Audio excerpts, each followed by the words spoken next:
China baru saja merilis model AI gratis yang menyamai penawaran $200 per bulan dari OpenAI. Ini bisa menjadi awal dari berakhirnya OpenAI dan Sam Altman takut di dunia teknologi saat ini. Ada dua tipe orang. Di satu sisi, kita memiliki AI pesimis. Para skeptis yakin bahwa AI mencapai puncaknya dengan GPT 3.5.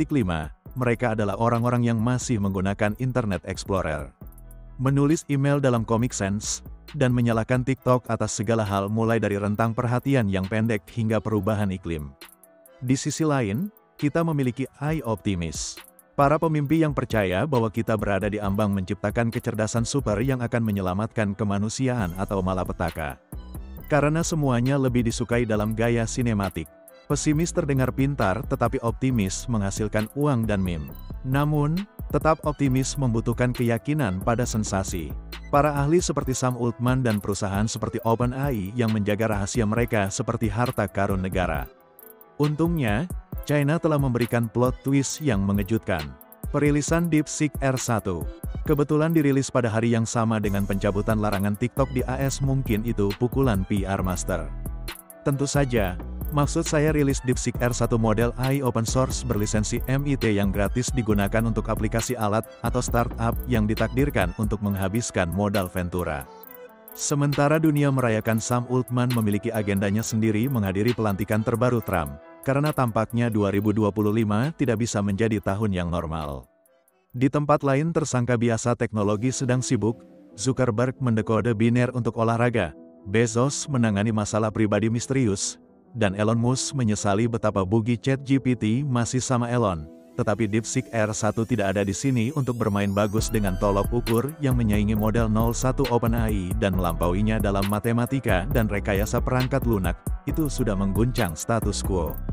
Tetapi jika Anda sudah cukup lama di bidang teknologi, Anda tahu aturan pertama benchmark AI. Jangan pernah mempercayai mereka.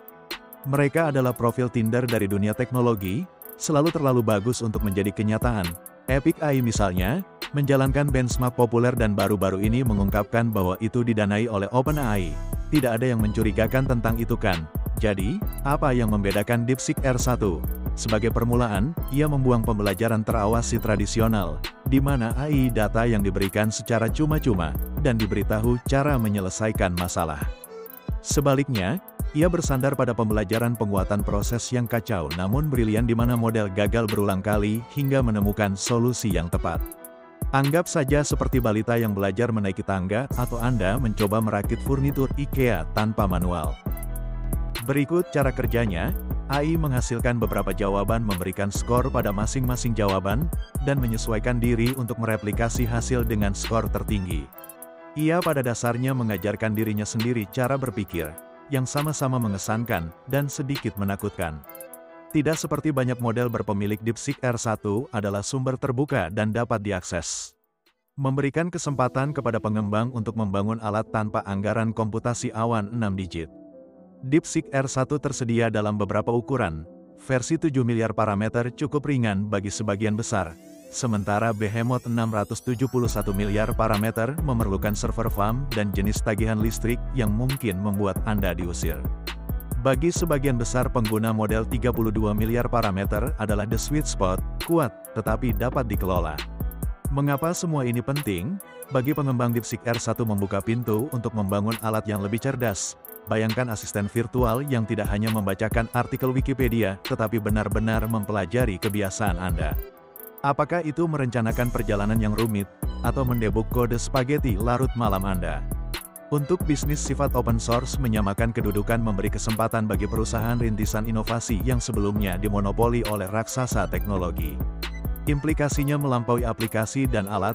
Proses penalaran transparan DeepSeek R1 membuatnya menonjol untuk bidang seperti hukum atau sains. Bayangkan asisten hukum yang tidak hanya menyusun kontrak, tetapi menjelaskan logikanya langkah demi langkah, atau peneliti AI yang membuat hipotesis untuk eksperimen.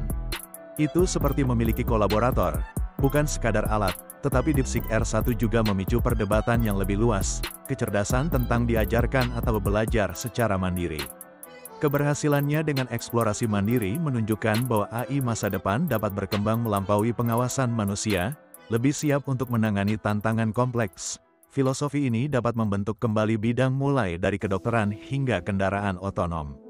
Masih ada tantangan menjalankan model AI besar membutuhkan perangkat keras yang kuat dan tidak semua orang mampu mendirikan pusat data di garasi mereka. Untuk proyek yang lebih kecil, versi parameter yang lebih sederhana menawarkan banyak kemampuan tanpa melelehkan jaringan listrik Anda. Yang menarik tentang DeepSeek R1 adalah apa yang diwakilinya, pergeseran dalam aksesibilitas AI.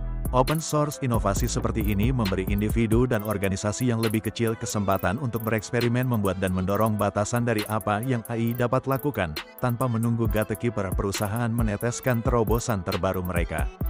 Jika Anda siap untuk terjun, mulai dari yang kecil bereksperimen dengan model kecil, bermain-main dengan dokumentasi, dan melihat bagaimana itu dibandingkan dengan alat-alat lain yang telah Anda gunakan. Apakah Anda seorang pemula AI atau pengembang musiman? Pencarian mendalam R1 menawarkan kemungkinan tak terbatas untuk dijelajahi. Ini menyenangkan? Tidak, saya belum membangun Skynet. Terima kasih telah mendengarkan dan saya akan melihat Anda di yang berikutnya.